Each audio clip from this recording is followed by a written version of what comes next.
Digital Assam 2.0 চেনেলৰ এটা নতুন ভিডিঅ'লৈ আপোনালোক সকলোকে পুনৰবাৰ স্বাগতম জনাইছো। ৰাতিপুৱা মই আপোনালোকৰ কাৰণে এটা ভিডিঅ' লৈ আনিছিলো যিটোত আমি এডিআই গ্ৰেড 3 আৰু গ্ৰেড 4 পৰীক্ষাৰ লগতে বহুতখিনি গুৰুত্বপূৰ্ণ টপিকৰ ওপৰত আলোচনা কৰিলো। সেই ভিডিঅ'টো যদি আপোনালোকে চোৱা নাই নিশ্চয় এবাৰ চেক আউট কৰিব। মুখ্যমন্ত্ৰী ডাঙৰীয়াই যোৱাকালি ফেচবুক লাইভত তেওঁ বহুতখিনি ইম্পৰ্টেন্ট ইনফৰমেশ্যন আমাক দিলে যিখিনি বিষয়ে আপোনালোকে জনাটো বহুত বেছি প্ৰয়োজনীয়। লগতে তেওঁ যি আমাৰ গোটৰ মহিলা আছে গোটৰ মহিলাসকলক পইচাসমূহ কেতিয়ালৈকে দিয়া হ'ব সেইটোৰ বিষয়ে তেওঁ এটা গুৰুত্বপূৰ্ণ আপডেট দিলে যিটো বিষয়ে আপোনালোকে এই ভিডিঅ'টো জানিব পাৰিব। যেহেতু আপোনালোক সকলোৱে অৱগত যে চৰকাৰে মহিলাসকল যিসকল গোটৰ মহিলা আছে তেওঁলোকক পইচা দিম বুলি কৈ আজি এবছৰৰ পৰা তেওঁলোকক দৌৰাই আছে কিন্তু পইচাটো এতিয়ালৈকে দিয়া নাই।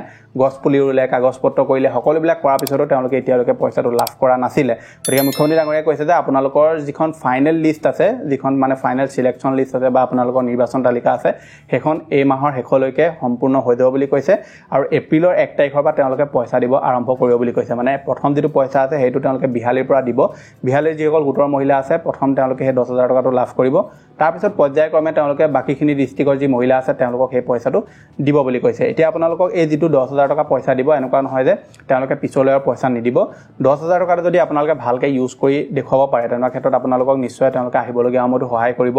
বেংকৰ জৰিয়তে আপোনালোকে পইচা লাভ কৰিবলৈ আপোনালোকৰ সহায় হ'ব। চৰকাৰেও পইচা দিব বুলি কৈছে কাৰণ চৰকাৰে আজি আমাৰ যিবোৰ বিজনেছ আছে ধৰি লওক কোনোবা মহিলাই কিবা এটা বিজনেছ কৰিছে বা ধৰি লওক আপোনালোকে কিবা এটা খেতি কৰিছে এনেকুৱা ধৰণৰ বস্তুবিলাকক আজিকালি বহুত প্ৰমোট কৰিবলৈ ষ্টাৰ্ট কৰিছে ফেচবুকৰ জৰিয়তে হওক বা ছ'চিয়েল মিডিয়াৰ জৰিয়তে।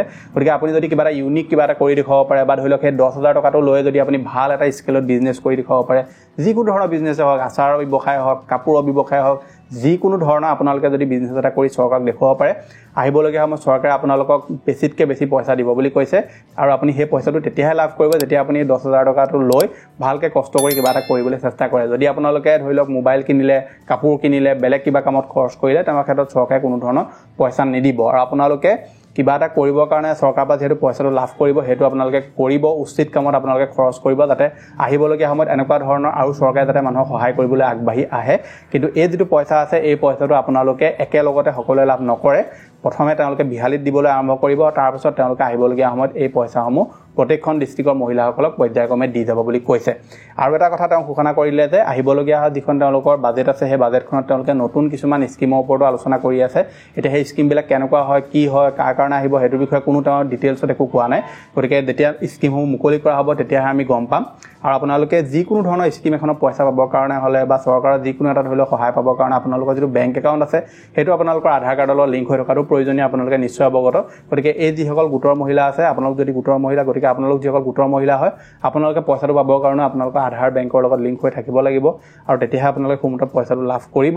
আৰু আপোনালোকৰ যিসমূহ নথি পত্ৰ আছিলে সেইসমূহ যদি আপোনালোকে ঠিকমতে দিছে ভেৰিফিকেশ্যন প্ৰক্ৰিয়া যদি ঠিকমতে কৰিছে তেনেকুৱা ক্ষেত্ৰত আপোনালোকে নিশ্চয় সেই পইচাসমূহ পোৱাত কোনো ধৰণৰ আপোনালোকৰ অসুবিধা নহ'ব।